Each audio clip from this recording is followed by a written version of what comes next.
അക്കാഡമിയുടെ ഒരു പുതിയ വീഡിയോയിലേക്ക് എല്ലാവർക്കും സ്വാഗതം. നമ്മൾ ഇന്ന് നോക്കുന്നത് കേട്ടറ്റ് കാറ്റഗറി 1-ൽ 2021 മാത്സിന്റെ ഭാഗത്ത് നിന്ന് ചോദിച്ചിട്ടുള്ള ചില ചോദ്യങ്ങളാണ്. അപ്പൊ ഈ ചോദ്യങ്ങളുടെ പ്രത്യേകത എന്താണെന്ന് വെച്ച് കഴിഞ്ഞാൽ നമ്മൾ എപ്പോഴും മാത്സിന്റെ ക്വസ്റ്റ്യൻസ് പ്രതീക്ഷിക്കുന്നത് പ്രോബ്ലംസ് അങ്ങനെയാണ് നമ്മൾ വിചാരിക്കുക അല്ലെ. അത് മാത്രമല്ല മാത്സിൽ നിന്ന് പല ഫാക്റ്റുകളും ചോദിക്കാം, അല്ലെങ്കിൽ മാത്സിൽ നമ്മൾ പ്രോബ്ലംസ് അല്ലാതെ ആപ്ലിക്കേഷൻ അല്ലാത്ത പല കാര്യങ്ങളും ചോദിക്കാം എന്നുള്ളതാണ് നമ്മളിന്ന് നോക്കുന്നത്. ചില പ്രോബ്ലംസും ഉണ്ട്. ഓക്കെ, അപ്പൊ നോക്കാം. ഒന്നാമത്തെ ചോദ്യം, 1-ന് ശേഷം 100 പൂജ്യങ്ങളുള്ള സംഖ്യയുടെ പേരെന്താണ്? അപ്പൊ ഇവിടെ നോക്കൂ, ഇതൊരു പ്രോബ്ലം അല്ല അല്ലെ, നമ്മൾ അറിഞ്ഞിരിക്കേണ്ട ഒരു കാര്യമാണ്. 1-ന് ശേഷം 100 പൂജ്യങ്ങളുള്ള സംഖ്യയുടെ പേര്. ഇതില് പല വാക്കുകളും നമുക്ക് കേട്ട് പരിചയമുള്ള വാക്കാണ്. മില്യൺ, ബില്യൺ, ട്രില്യൺ, ഗൂഗിൾ അല്ലെ. ഇതിലെല്ലാം നമുക്ക് കേട്ട് പരിചയമുള്ള വാക്കുകളായിരിക്കും. ഇനി കേട്ട് പരിചയം ഇല്ലാതിരിക്കാൻ സാധ്യത കുറവുള്ളത് ഗൂഗിൾ ആണ്. അത് തന്നെയാണ് ഇതിന്റെ ആൻസർ. 1-ന് ശേഷം 100 പൂജ്യങ്ങളുള്ള സംഖ്യ, അതായത് നമ്മൾ അതിന് ഇങ്ങനെയാണ് എഴുതുക, 10 raised to 100 എന്നാണ് നമ്മൾ എഴുതുക. 1-ന് ശേഷം 100 പൂജ്യങ്ങളുള്ള സംഖ്യ, അതിനെ നമ്മൾ വിളിക്കുന്നത് ഗൂഗിൾ എന്നാണ്. അങ്ങനെയാണെങ്കിൽ നിങ്ങൾ അറിഞ്ഞിരിക്കണം, മില്യണിൽ 1-ന് ശേഷം എത്ര പൂജ്യം വരുന്നുണ്ട്? മില്യണിൽ 1-ന് ശേഷം 6 പൂജ്യങ്ങൾ വരുന്നുണ്ട്. നമ്മൾ അതിനെ 10 raised to 6 എന്ന് എഴുതും. അതുപോലെ ബില്യണിൽ നമുക്ക് 1-ന് ശേഷം 9 പൂജ്യങ്ങൾ വരുന്നുണ്ട്. നമ്മൾ അതിനെ 10 raised to 9 എന്ന് എഴുതും. അതുപോലെ ട്രില്യണിൽ 10 raised to 12, അതായത് 1-ന് ശേഷം 12 പൂജ്യങ്ങളാണ് വരുന്നത്. അപ്പൊ ഇത് നോക്കൂ, ഇതൊരു പ്രോബ്ലം അല്ല, പക്ഷെ നമ്മൾ അറിഞ്ഞിരിക്കേണ്ട ഇമ്പോർട്ടന്റ് ആയിട്ടുള്ള ഒരു ചോദ്യമാണ്. ഓക്കെ ആണല്ലോ? യെസ്. ഇനി മില്യൺ, ബില്യൺ, ട്രില്യൺ ഒക്കെ പോലുള്ള ഞാനിപ്പോ പറയാത്ത ഏതെങ്കിലും ഒരു നമ്പർ അല്ലെങ്കിൽ അങ്ങനെയുള്ള പേര് നിങ്ങൾക്ക് അറിയാമെങ്കിൽ ജസ്റ്റ് വീഡിയോന്റെ അടിയിൽ ഒന്ന് കമന്റ് ചെയ്യാം കേട്ടോ. അറിയാത്തവർക്ക് അത് കേട്ട് പഠിക്കട്ടെ. ഓക്കെ, തന്നിരിക്കുന്നവയിൽ അനഘസംഖ്യ ഏത്? അപ്പൊ ഇവിടെ നോക്കൂ, വളരെ സിമ്പിൾ ക്വസ്റ്റ്യൻ ആണ്. ഡയറക്റ്റ് ആയിട്ട് അനഘസംഖ്യ എന്താണ് എന്ന് അറിയാവുന്ന ഒരാൾക്ക് 2 സെക്കൻഡ് കൊണ്ട് ആൻസർ മാർക്ക് ചെയ്യാൻ പറ്റുന്ന ഒരു ചോദ്യമാണ്. എന്താണ് അനഘസംഖ്യ? അനഘസംഖ്യ എന്ന് പറഞ്ഞാൽ പെർഫെക്റ്റ് നമ്പർ എന്നാണ് അതിന്റെ ഇംഗ്ലീഷ് ടേം വരുന്നത്. Perfect number. നോക്കൂ, നിങ്ങൾ ഈ 4 എന്ന് പറയുന്ന സംഖ്യ എടുത്തു. 4, ഇതിന്റെ ഘടകങ്ങൾ ഏതൊക്കെയാണ്? 1, 4, 2, ഇത് 3 4ന്റെ ഘടകങ്ങൾ, ഫാക്ടേഴ്സ്. ഞാൻ ഇതിനെല്ലാം കൂടെ ആഡ് ചെയ്തു, അതായത് 1 + 4 + 2 എന്ന് എഴുതി. അപ്പൊ 4 + 2 6 + 1 7 ആണ് 4ന്റെ ഘടകങ്ങളുടെ തുക. ഇനി ഞാൻ 6 എടുക്കുകയാണ്. 6ന്റെ ഫാക്ടേഴ്സ് 1, 2, 3, 6 ആണല്ലോ. ഈ ഫാക്ടേഴ്സിനെ ഒക്കെ ഞാൻ ആഡ് ചെയ്യാണ്. 1 + 2 + 3 + 6 ചെയ്ത് കഴിഞ്ഞാൽ എനിക്ക് എത്ര കിട്ടുന്നത്? 12 ആണ് കിട്ടുന്നത്. അതായത് ഈ 6 എന്ന് പറയുന്ന സംഖ്യയുടെ ഫാക്ടേഴ്സിന് ഞാൻ സം എടുത്തു കഴിഞ്ഞപ്പോൾ എനിക്ക് 6ന്റെ ഡബിൾ ആണ് കിട്ടിയത്. അതാണ് അനഘസംഖ്യ എന്ന് പറയുന്നത്. ഇവിടെ നമുക്ക് 4 എടുത്തു കഴിഞ്ഞപ്പോൾ 4ന്റെ ഫാക്ടേഴ്സ് 4 വലിയ ബന്ധമൊന്നും ഇല്ലാത്തൊരു 7 ആണ് കിട്ടിയത്. അപ്പൊ 4 നമുക്ക് അനഘസംഖ്യ ആണെന്ന് പറയാൻ പറ്റില്ല. അനഘസംഖ്യ ആവണമെങ്കിൽ ഇത്രയേ ഉള്ളൂ കണ്ടീഷൻ. നമ്മൾ ആ നമ്പറിന്റെ ഫാക്ടേഴ്സ് എടുത്ത് എല്ലാം കൂട്ടിക്കഴിഞ്ഞാൽ ആ എടുത്ത സംഖ്യയുടെ ഇരട്ടി നമുക്ക് കിട്ടണം. ഇപ്പൊ 6 എടുത്തു കഴിഞ്ഞാൽ നമുക്ക് 12 കിട്ടും. ഇനി നോക്കൂ, തൊട്ടടുത്ത അനഘസംഖ്യ എന്ന് പറയുന്നത് 28 ആണ്. 28ന്റെ ഫാക്ടേഴ്സ് ഏതൊക്കെയാ? 1 28 വരും, 2 14 വരും, പിന്നെ 4 7 വരും. ശരിയാണല്ലോ? ഇതെല്ലാം കൂടെ കൂട്ടിക്കഴിഞ്ഞാൽ നമുക്ക് 28ന്റെ ഡബിൾ ആയിട്ടുള്ള 56 ആയിരിക്കും ഉത്തരം കിട്ടുക. അപ്പൊ 28 ഒരു അനഘസംഖ്യയാണ്. അപ്പൊ നിങ്ങൾക്ക് ഏതൊക്കെയാണ് അനഘസംഖ്യകൾ എന്ന് പഠിച്ചു വെക്കാം. കാരണം നിങ്ങൾക്ക് പഠിക്കേണ്ട ഒരു ലെവലിൽ വളരെ കുറച്ചിലാണ്, ഒരു 2-3 എണ്ണയ്ക്ക് പഠിച്ചു വെക്കേണ്ടതായിട്ടുള്ളൂ. അത് നിങ്ങൾ കൃത്യമായി പഠിച്ചു വെക്കുക. ഇതാണ് വരിക 6, 28, 496, 81, 28, ഇങ്ങനെയാണ് സംഖ്യകൾ പോകുന്നത്. അപ്പൊ ഈ 4 സംഖ്യകളെങ്കിലും നിങ്ങൾ അനഘസംഖ്യകൾ അല്ലെങ്കിൽ പെർഫെക്റ്റ് നമ്പേഴ്സ് എന്നുള്ള രീതിയിൽ നിങ്ങൾ പഠിച്ചു വെക്കാം. ഓക്കെ, ഇനി അനഘസംഖ്യ ഏതാണെന്ന് അറിയാത്ത ഒരാളാണ് നമ്മുടെ പരീക്ഷ എഴുതാൻ പോകുന്നത്. ചോദ്യം വരുന്നത് ഇങ്ങനെയാണ്: 496ന്റെ ഘടകങ്ങളുടെ തുക എത്രയാണ്? എന്ത് ചെയ്യും? നമുക്ക് വേണമെങ്കിൽ 496ന്റെ ഘടകങ്ങളൊക്കെ എഴുതി വെച്ച് നമുക്ക് കൂട്ടി നോക്കാം. പക്ഷെ 496 ഒരു അനഘസംഖ്യ ആണെന്ന് അറിയുന്ന ഒരാളാണെങ്കിൽ നമുക്ക് എളുപ്പം കണ്ടുപിടിക്കാം. 496ന്റെ ഘടകങ്ങളുടെ തുക 496ന്റെ ഇരട്ടിയായിരിക്കും. ഓക്കെ ആണല്ലോ? ഇനി ഇതേ ഡെഫിനിഷൻ നമ്മൾ വേറൊരു രീതിയിലും കൂടെ നമ്മൾ പറയും. അനഘസംഖ്യ എന്ന് പറഞ്ഞാൽ ഈ സംഖ്യയുടെ ഫാക്ടേഴ്സിൽ നിന്ന് ആ സംഖ്യ മാത്രം നമ്മൾ ഒഴിവാക്കിയിട്ട് കൂട്ടിക്കഴിഞ്ഞാൽ അതേ സംഖ്യ കിട്ടും. അങ്ങനെ വേണമെങ്കിലും പറയാം. ഈ ഇരട്ടിയാണെന്ന് പറയുന്നതിനെ നമ്മളൊന്ന് മാറ്റി പറയുന്നേ ഉള്ളൂ. അതായത് ഫാക്ടേഴ്സ് എടുക്കുന്നു, അതിൽ നിന്ന് ആ സംഖ്യ മാത്രം നമ്മൾ ഒഴിവാക്കുന്നു, എന്നിട്ട് ബാക്കിയുള്ളതിന്റെ സംഖ്യ തുക എടുത്തു കഴിഞ്ഞാൽ നമുക്ക് എടുത്ത സംഖ്യ തന്നെ കിട്ടും. ശരിയല്ലേ? ഇപ്പൊ 28ൽ നിന്ന് ഞാൻ 28 ഒഴിവാക്കി, ബാക്കിയുള്ള സംഖ്യകൾ കൂട്ടിക്കഴിഞ്ഞാൽ എനിക്ക് എത്ര കിട്ടും? 28 തന്നെ കിട്ടും. ആ 28 കൂടെ വരുമ്പോഴാണല്ലോ ഡബിൾ ആവുന്നത്.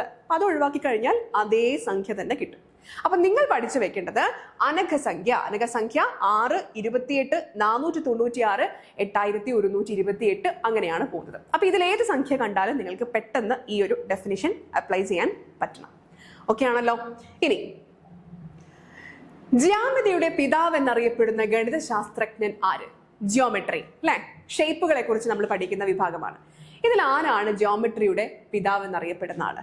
ഇതിന്റെ ഉത്തരം നമുക്ക് അറിയണമെങ്കിൽ ഭാസ്കരാചാര്യരുടെ സംഭാവന എന്താണെന്ന് അറിയണം, ഗോസിന്റെ സംഭാവന എന്താണെന്ന് അറിയണം, തെയിൽസ് ആരാണെന്ന് അറിയണം, യൂക്ലിഡ് ആരാണെന്ന് അറിയണം. ഇതിന്റെ ഉത്തരം എന്ന് പറയുന്നത് ജിയോമെട്രിയുടെ പിതാവ് എന്നറിയപ്പെടുന്നത് യൂക്ലിഡ് ആണ്. യൂക്ലിഡ്. അങ്ങനെയാണെങ്കിൽ നമുക്ക് മറ്റുള്ള ഈ തന്നിരിക്കുന്ന ഓപ്ഷൻസിലുള്ള ബാക്കിയുള്ളവരൊന്ന് പരിചയപ്പെടാം. ഭാസ്കരാചാര്യർ ഒരു ഇന്ത്യൻ ഗണിത ശാസ്ത്രജ്ഞനാണ്. അദ്ദേഹത്തിന്റെ ഒരു പ്രസിദ്ധമായ ബുക്കാണ് ലീലാവതി എന്നുള്ളത്. അപ്പൊ വേണമെങ്കിൽ മാത്സിൽ നിങ്ങൾക്ക് ലീലാവതി എന്ന ഗ്രന്ഥം രചിച്ചത് ആരെന്നുള്ള ഓപ്ഷൻ ക്വസ്റ്റ്യൻ വേണമെങ്കിലും വരാം അല്ലെ? യെസ്. അപ്പൊ ഭാസ്കരാചാര്യർ ഇന്ത്യൻ ശാസ്ത്രജ്ഞനാണ്, അദ്ദേഹത്തിന്റെ ബുക്കാണ് ലീലാവതി. ഇനി കാൾ ഫ്രെഡറിക് ഗോസ്, അദ്ദേഹത്തിനെ നമ്മളിപ്പോ ഓപ്ഷനിലുണ്ട്, അദ്ദേഹത്തിന് നമ്മൾ വിളിക്കുന്നത് ഗണിത ശാസ്ത്രജ്ഞന്റെ രാജകുമാരൻ എന്നാണ്. മാത്സിന്റെ രാജകുമാരൻ എന്നാണ് ഗോസിനെ നമ്മൾ വിളിക്കുന്നത്. അപ്പൊ ഇതൊക്കെ നമുക്ക് കൺഫ്യൂഷൻ ആവാവുന്ന ഫാക്ടുകളാണ്, പക്ഷെ നിങ്ങൾ ഓർത്തിരിക്കുക, കാൾ ഫ്രെഡറിക് ഗോസ് ഗണിത ശാസ്ത്രത്തിന്റെ രാജകുമാരനാണ്. ഇനി ഗണിത ശാസ്ത്രത്തിന്റെ പിതാവ് നമ്മളോട് ചോദിച്ചത് എന്താണ്? നമ്മളോട് ചോദിച്ചത് ജിയോമെട്രിയുടെ പിതാവാണ് അല്ലെ? ഇനി ഗണിത ശാസ്ത്രത്തിന്റെ പിതാവ് എന്ന് പൊതുവായിട്ട് അറിയപ്പെടുന്നത് പൈതഗോറസ് ആണ്. നിങ്ങൾ പൈതഗോറസ് സിദ്ധാന്തമൊക്കെ പഠിച്ചിട്ടുണ്ടാവുമല്ലോ. അപ്പൊ പൈതഗോറസിനെയാണ് നമ്മൾ ഗണിത മാത്സിന്റെ ഫാദർ എന്നറിയപ്പെടുന്നത് പൈതഗോറസ് ആണ്. ഓക്കെ. ജ്യോമെട്രിയുടെ പിതാവ് എന്ന് പറയുന്നത് യൂക്ലിഡ് ആണ്.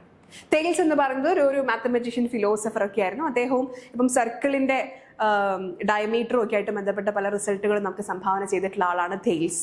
ഓക്കെ. അപ്പൊ ഇത്രയും കാര്യങ്ങളും നിങ്ങൾ അറിഞ്ഞിരിക്കുക. അപ്പൊ നമുക്ക് മനസ്സിലായ ഒരു കാര്യം എന്താണ്? ശാസ്ത്രജ്ഞന്മാരെ പറ്റി അല്ലെങ്കിൽ ഗണിത ശാസ്ത്രജ്ഞന്മാരെ പറ്റിയും നമ്മൾ അവബോധം ഉണ്ടാക്കിയെടുക്കേണ്ടതുണ്ട്.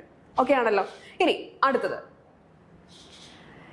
ഈ ഒരു ചോദ്യം വളരെ സിമ്പിൾ ആയിട്ട് നിങ്ങൾക്ക് കാണുമ്പോൾ തോന്നുന്ന ചോദ്യം. വളരെ ഡിവിഷൻ അറിയാം, മൾട്ടിപ്ലിക്കേഷൻ ഒക്കെ നമുക്ക് അറിയാവുന്ന കാര്യങ്ങളാണ്, വളരെ സിമ്പിൾ ആയിട്ട് നമുക്ക് ചെയ്യാവുന്ന കാര്യമാണ്. പക്ഷെ എന്തായിരിക്കും ഇതിൽ കൺഫ്യൂഷൻ വരിക എന്നുള്ളതാണ്. ഇതിൽ പലർക്കും അറിയാവുന്ന ഒരു കാര്യമായിരിക്കും. നമ്മൾ ഇത് ബോട്ട്മാസ് റൂൾ വെച്ചിട്ടാണ് ചെയ്യേണ്ടത്. ബോട്ട്മാസ്. ഓക്കെ. അതായത് നമുക്കൊരു ഒറ്റ ക്വസ്റ്റ്യനില് അഡിഷൻ, ഡിവിഷൻ, സബ്ട്രാക്ഷൻ, മൾട്ടിപ്ലിക്കേഷൻ ഒക്കെ ഇങ്ങനെ നമുക്ക് മാറി മാറി തരികയാണെങ്കിൽ ഏതാണ് നമ്മൾ ആദ്യം ചെയ്യേണ്ടത് എന്നതിന് ഉള്ളൊരു റൂളാണ് ബോട്ട്മാസ് എന്ന് പറയുന്നത്. ഇതിൽ ബി നമ്മളോട് പറയുന്നത് ബ്രാക്കറ്റിലുള്ള സാധനങ്ങൾ അല്ലെങ്കിൽ ഓപ്പറേഷൻസ് നമ്മൾ ആദ്യം ചെയ്യണം എന്നുള്ളതാണ്. ഈ ഒ എന്ന് പറയുന്നത് ഓഫ് എന്നുള്ളതാണ്. ഓഫ് എന്ന് പറഞ്ഞു കഴിഞ്ഞാൽ ഇപ്പൊ ഞാൻ 6 ഓഫ് അല്ലെങ്കിൽ ഇതാ ഈ ബ്രാക്കറ്റിൽ തന്നെയാണ് ഇങ്ങനെയാണ് വരിക. 6 ഇൻറ്റു അല്ലെങ്കിൽ ഇതാ ഇങ്ങനെ ഇടുന്നത്. ഇൻറ്റു എന്ന് പറഞ്ഞ് മൾട്ടിപ്ലിക്കേഷൻ ആയിട്ട് ഇട്ടില്ലെങ്കിലും ഇതിന്റെ മീനിങ് എന്ന് പറയുന്നത് ഓഫ് എന്നുള്ളതാണ്.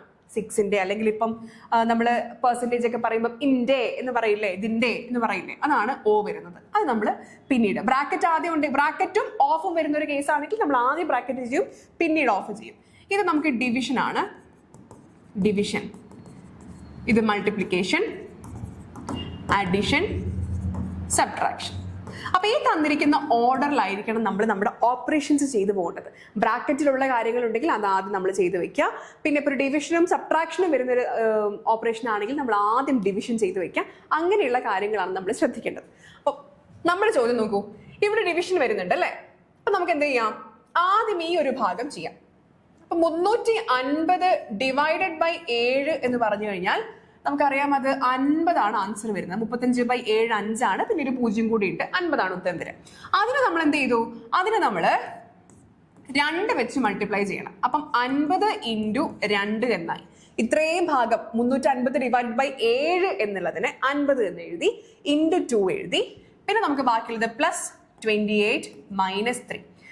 അപ്പൊ ഈ പ്ലസും മൈനസും അതിന് മുന്നേ നമ്മൾ ഇമ്പോർട്ടൻസ് കൊടുക്കേണ്ടത് ഏതാണ്? മൾട്ടിപ്ലിക്കേഷൻ ആണ്. കാരണം നമ്മുടെ ബോട്ട് മാസ്റ്റർ പ്രകാരം മൾട്ടിപ്ലിക്കേഷൻ ആണ് അഡീഷണൽ സബ്ട്രാക്ഷന് മുന്നേ വരുന്നത്. അപ്പൊ ഇത് 100 പ്ലസ് 28 മൈനസ് 3. ഇതിന് നമ്മൾ ചെയ്തു കഴിഞ്ഞാൽ കുഴപ്പമില്ല. നമ്മൾ അഡീഷണൽ സബ്ട്രാക്ഷനും ഇങ്ങനെ ഓർഡർ ആയിട്ട് എഴുതുന്നു എന്നുണ്ടെങ്കിൽ പോലും ആ ഓർഡർ ജസ്റ്റ് ഒന്ന് അങ്ങോട്ടും ഇങ്ങോട്ടും ആയാലും വലിയ പ്രശ്നങ്ങൾ വരാറില്ല.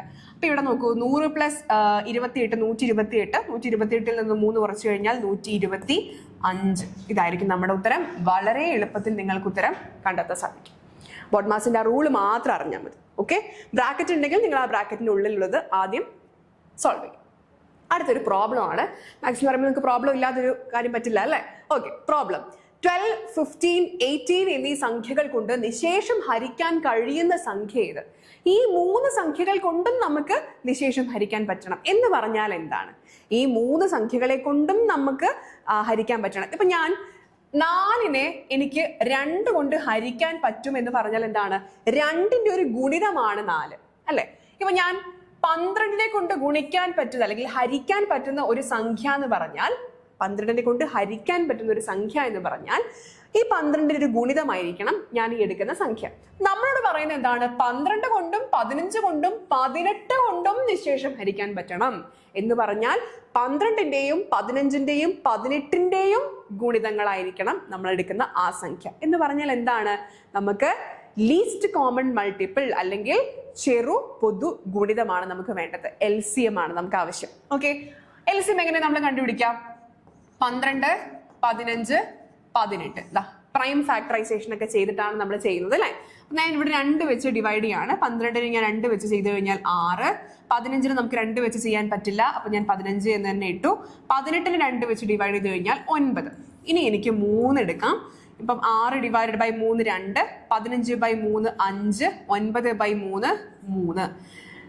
ഇവിടെ വേണമെങ്കിലും നിർത്താം, അല്ലെങ്കിൽ നമുക്ക് 2 വെച്ച് 1, 5, 3 എന്ന് കിട്ടും. ഇവിടെ 5, 1, 1, 3 എന്ന് കിട്ടും. 3, 1, 1 എന്ന് കിട്ടും. ഇങ്ങനെ 1, 1, 1 വരെ കിട്ടണം എന്ന് നിർബന്ധമില്ല. നമുക്കിതാ കണ്ടോ, ഈ 2, 5, 3 തന്നെയാണ് ഇവിടെ കിട്ടുന്നത്. അപ്പൊ കോമൺ ആയിട്ട് പൊതു ഘടകങ്ങൾ ഇല്ലാത്തൊരു ലെവലിലേക്ക് എത്തിക്കഴിഞ്ഞാൽ നമുക്ക് അവിടെ നിന്ന് നിർത്താം. ഇനി എങ്ങനെയാണ് LCM കണ്ടുപിടിക്കുന്നത്? ഈ തന്നിരിക്കുന്ന എല്ലാ വാല്യൂസിന്റെയും കൂടെ നമ്മൾ മൾട്ടിപ്ലൈ ചെയ്യണം, ഗുണിക്കണം. LCM ലീസ്റ്റ് കോമൺ മൾട്ടിപ്പിൾ, ചെറു പൊതു ഗുണിതം. 2 ഇൻറ്റു 3 ഇൻറ്റു 2 ഇൻറ്റു 5 ഇൻറ്റു 3. അപ്പൊ നോക്കൂ, 2 into 3 6, 6 into 2 12, 12 into 5 60, 60 into 3 180. 180. Option B ആണ് നമ്മുടെ ഉത്തരം. അപ്പൊ ഡയറക്റ്റ് ആയിട്ട് നമ്മളോട് LCM കണ്ടുപിടിക്കൂ എന്നല്ല പറയുന്നത് അല്ലെ? 12 കൊണ്ടും 15 കൊണ്ടും 18 കൊണ്ടും നിശേഷം ഹരിക്കാൻ കഴിയുന്ന സംഖ്യ കണ്ടുപിടിക്കൂ എന്നാണ്. അപ്പൊ അവിടെ LCM കൊണ്ട് എന്താണ് ഉദ്ദേശിക്കുന്നത് എന്നുള്ളത് കൃത്യമായി നമ്മൾ മനസ്സിലാക്കി വെക്കേണ്ടതുണ്ട്. അപ്പൊ ഇത്രയും ചോദ്യങ്ങൾ 2021 മാത്രം ചോദിച്ചിട്ടുള്ളതാണ്. അപ്പൊ പ്രോബ്ലംസ് ഒരുപാട് ചോദ്യങ്ങളുണ്ട്. ഞാൻ അതിൽ നിന്ന് കുറച്ച് സെലക്ട് ചെയ്തു എന്നുള്ളത് മാത്രമാണ്. നമുക്ക് ഇങ്ങനെയുള്ള പല കാര്യങ്ങളും പ്രോബ്ലത്തിൽ മാത്രം ഫോക്കസ് ചെയ്താൽ പോരാ, പല ഫാക്റ്റുകളെ കുറിച്ച് നമുക്ക് അറിവുണ്ടായിരിക്കണം എന്ന് മനസ്സിലാക്കാൻ വേണ്ടി ചെയ്തതാണ്. ഒരുപാട് പ്രോബ്ലംസുമായി വീണ്ടും കാണാം. Thank you.